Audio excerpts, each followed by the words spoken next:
வணக்கம்.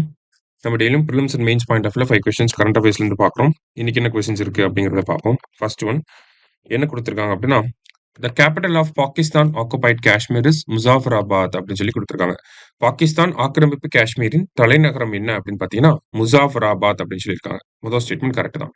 "த people of Pakistan call it as Azad Kashmir." Pakistan மக்கள் இதை ஆசாத் காஷ்மீர் என்று அழைக்கிறார்கள் அப்படின்னு சொல்லியிருக்காங்க. கரெக்ட் தான். நம்ம பாகிஸ்தான் ஆக்குபைடு காஷ்மீர்னு சொல்றோம். அவங்க ஆசாத் காஷ்மீர் அப்படின்னு சொல்லுவாங்க. அடுத்தது, it is governed by Azad Kashmir provisional constitution act 1974.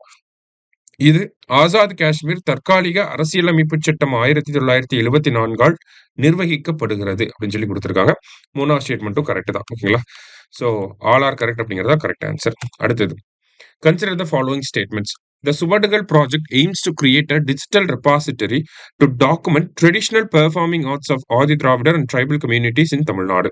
தமிழ்நாட்டில் உள்ள ஆதி திராவிடர் மற்றும் பழங்குடியின சமூகங்களின் பாரம்பரிய நிகழ்த்து கலைகளை ஆவணப்படுத்த டிஜிட்டல் களஞ்சியத்தை உருவாக்குவதே சுவடுகள் திட்டத்தின் நோக்கமாகும். அதாவது நம்மளுடைய Adi Dravidar and tribal welfare department இருக்காங்க இல்லையா, அவங்க சுவடுகள் அப்படின்னு சொல்லி ஒரு ப்ராஜெக்ட் ஆரம்பிக்கிறாங்க. என்னன்னா, ஒவ்வொரு மாவட்டத்துக்கும் சிறப்பான ஒரு பாரம்பரிய கலைகள் இருக்கும் இல்லையா, அது எல்லாமே அழிஞ்சுக்கிட்டே வருது. ஸோ அதை ப்ரொடெக்ட் பண்ணணும் அப்படிங்கிறதுக்காக, அதை பத்தின தகவல்களை அடுத்தடுத்து வரக்கூடிய ஜெனரேஷன்ஸ்க்கு தெரியப்படுத்தணும் அப்படிங்கிறதுக்காக ஒரு டிஜிட்டல் ரெபாசிட்டரியை கிரியேட் பண்ண போறாங்க.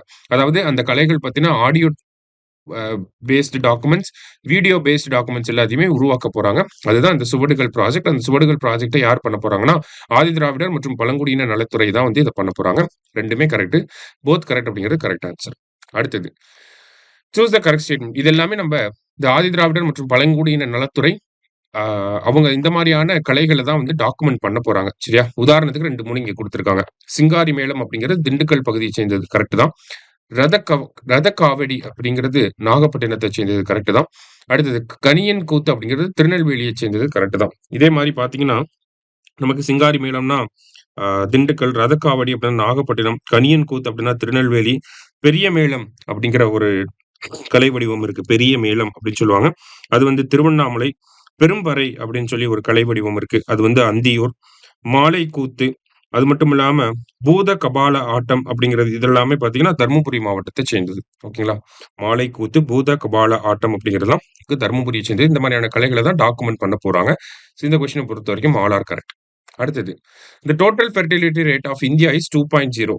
ஓகேங்களா? கரெக்ட் தான். எதை பேஸ் பண்ணி கொடுக்குறாங்கன்னா, சாம்பிள் ரெஜிஸ்ட்ரேஷன் சர்வே 2021 ரிப்போர்ட் வந்திருக்கு. அதை பேஸ் பண்ணி சொல்றாங்க. இந்தியாவோட டிஎஃப்ஆர் 2.0. இந்தியாவிலே அதிகமான டிஎஃப்ஆர் யாருக்கு இருக்கு அப்படின்னா பீகாருக்கு 3.0. இந்தியாவிலே கம்மியா யாருக்கு இருக்குன்னா நியூ டெல்லிக்கும் வெஸ்ட் பெங்காலுக்கும். ஸோ அங்க வந்து 1.4ல இருக்கு. ஓகேவா? தமிழ்நாடோட டோட்டல் ஃபெர்டிலிட்டி ரேட் வந்து 1.5ல இருக்கு. சரிங்களா? ஸோ மூணுமே கரெக்ட் ஸ்டேட்மெண்ட் தான். ஆல் ஆர் கரெக்ட் அப்படிங்கிறது கரெக்ட் ஆன்சர். லாஸ்டா, as per sample registration system 2021, the total percentage of senior citizen in Tamil Nadu. So தமிழ்நாட்டில் இருக்கக்கூடிய மூத்த குடிமக்களின் சதவீதம் எவ்வளவு அப்படின்னு பாத்தீங்கன்னா 12.9% இருக்காங்க. இந்தியாவிலே அதிகமா கேரளாவில் 14% வந்து இருக்காங்க. சரியா? 14.4 அப்படின்னா கேரளா, 12.9 அப்படிங்கிறது தமிழ்நாட்டுக்கு. சரிங்களா? அது மட்டும் இல்லாம முக்கிய டேட்டாஸை வந்து பார்த்தோம்னா, சாம்பிள் ரெஜிஸ்ட்ரேஷன் சிஸ்டம் படி இந்தியாவோட டிஎஃப்ஆர் அப்படிங்கிறது 2.0ல இருக்கு. இந்தியாவோட ஐஎம்ஆர் அப்படிங்கிறது 27ல இருக்கு. இது 2.0. ஓகேவா? அடுத்தது, இந்தியாவோட எம்எம்ஆர் அப்படிங்கிறது நமக்கு 93ல இருக்கு. அண்டர் 5 மார்டாலிட்டி ரேட் அப்படிங்கிறது நமக்கு 31ல இருக்கு. இதுவே தமிழ்நாட்டுக்கு பார்த்தோம்னா, தமிழ்நாடோட டிஎஃப்ஆர் வந்து 1.5. ஓகேவா?